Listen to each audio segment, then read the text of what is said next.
kinds of sardines. Strain the sardines because di naman natin kailangan yung sabaw niya. Tapos turugin nyo at wag nyo kalimutan na kunin yung buto. Next is, ito yung gagamitin nating mga sangkap.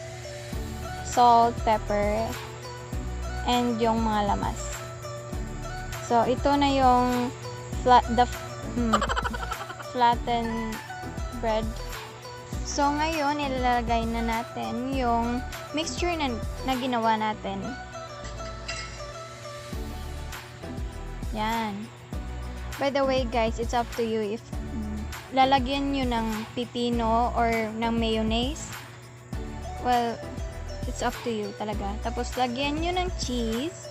And then, sa bawat gilid ng bread is lagyan nyo ng egg para dumikit talaga siya. Okay?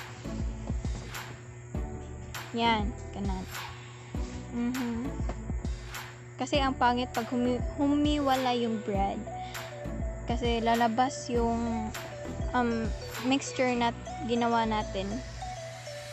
Okay, so ayun, nakalimutan ko yung fork. We'll be right back. Okay, so nandito ng pork char. So i-press nyo lang gamit ng fork ang bawat gilid nito. Yung nilagyan ng egg. Okay. So ito ng finished product. Pangit pero okay lang.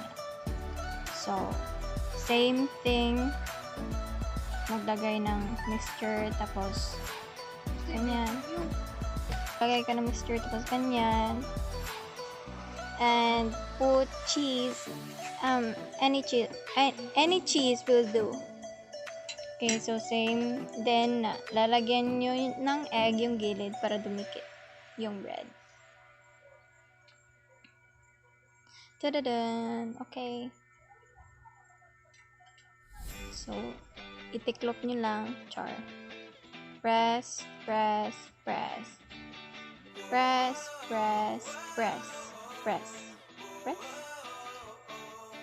Press, press, press. Chuchu. Basta i-press nyo lang. Okay. So, we'll be right back. Tatapusin na namin to. So, ito na yung finish na ginawa natin kanina.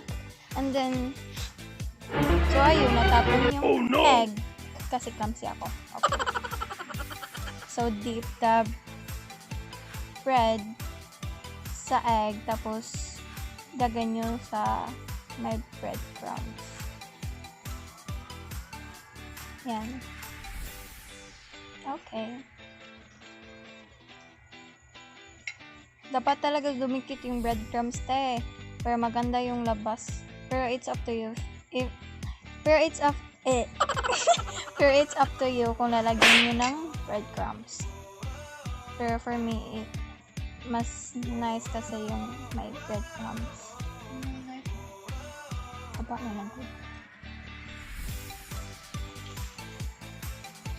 So, ganyan mo lang. Tapos, after that, heat the pan and put the oil. Pwede din siya i-deep fry. Depende sa inyo kasi nagtitipid kami ng tita eh. So, ganyan nyo lang. Tapos, low heat lang pala kasi kapag mataas yung heat, mainit. Kasi kapag mataas yung heat, masusunog yung bread natin. Your sardines pie natin.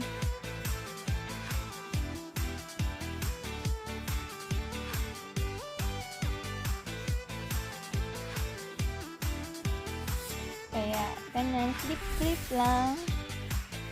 Patience is a virtue. Hintayin mo lang.